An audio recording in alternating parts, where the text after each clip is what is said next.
caasimada dalka Sweden ee magaalada Stockholm ayaa jaaliyada Soomaaliyeed waxay ku soo dhaweysay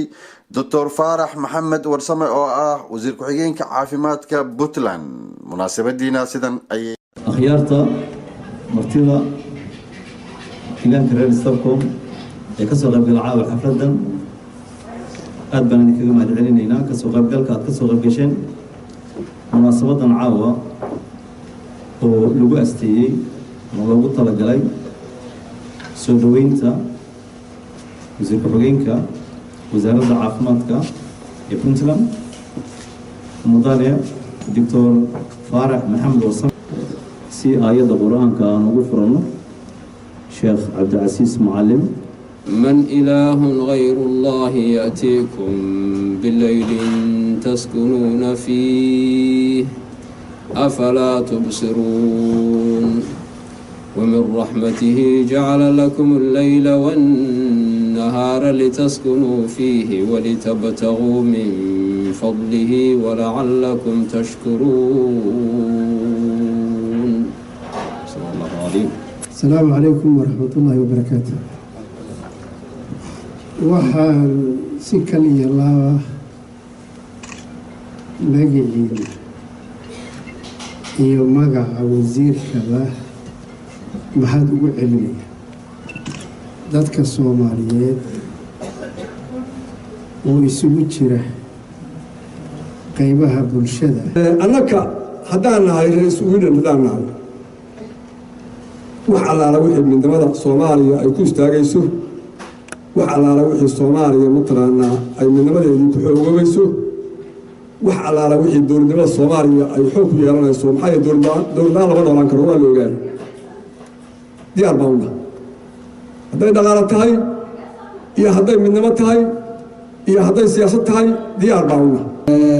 soo dhaweyntii Faarax Maxamed loo sameeyay wasiir ku-xigeenka caafimaadka waxaa inoogu xiga insha Allah Suldaan Abubakar Sudcaal hogaamiyo naga qaado mataqaanaa fariintaas oo uu gudbiyo oo ay maaragtay Puntland caarad u noqdaan Soomaali isu imaadkeeda bacdama ay caarad u ahaayeen ismaamul goboleedyada annagu arrintaas waxaan isleeyahay waa ku midaysanahay inaan gudbino fariintaas inaan gudbino waana garab iyo gacanna wixii nala kaga baahdo diyaaran u nahay runtii aad bay ugu amaanan yihiin وين اسكو حدين يهين مامول كوضا ودي تيراركا ككوبان أساس كتيراركا مامول ككوبان يهي ديو بلشادة سلاطينتا أغويهانكا دالنيرادا حيقادي بوتلان والله سعونا ويسكو حدين يهين أنا وصال وايز غانا وحن كهذا عافماتك وحنا هاي معي أغويهان عافمات بانا هاي caafimaadka gogoshiisa koowaad waa nabadda haddii nabad la waayo caafimaad iyo adeeg bulsho labada midna gacanta lama dhigo marka waxaan dhammaan dalka Soomaaliya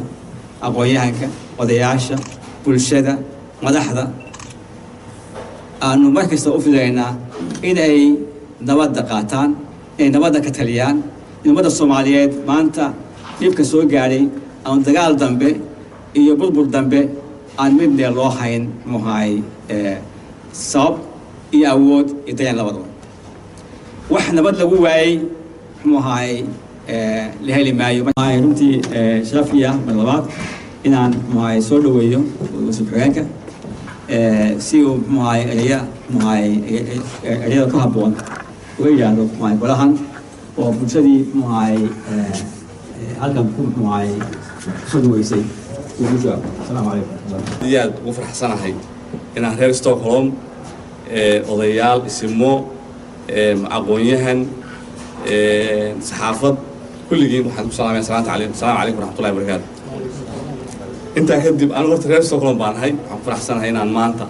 ستوكهولم مرة وادمي وحقول عسانا خليه بلا رأيي وشجعي وانقبا أضياش رأيي يعني كي ديبان وانقبا لولا رأيي ما رأينا هرتم بداية مركو ورئيسا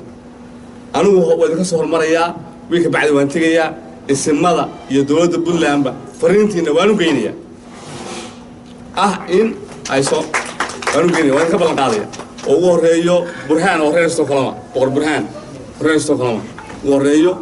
iyo madaxweynaha Puntland intaba way ka geenaya laakiin waxa ku soo dartaan wafdi Soomaali oo dhana oo Rigis for Puntland ku hogaaminayo oo yimaada Puntland oo ka bilaaba dabeetana ilaa iyo Jubaland taga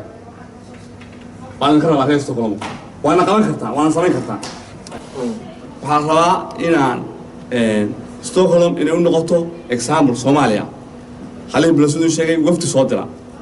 ummadda Soomaaliyeed waxay u baahan tahay dhulkii abaar adag baa ka jirta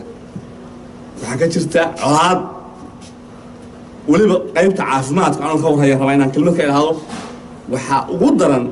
hooyada iyo dhallaanka halay bil hawl weyn buu ka qabtay haddana mid buu wadaa odayaasha waxaan u mahadnaqaynaa dhammaan iyo guurtida ka soo qayb gashay shirka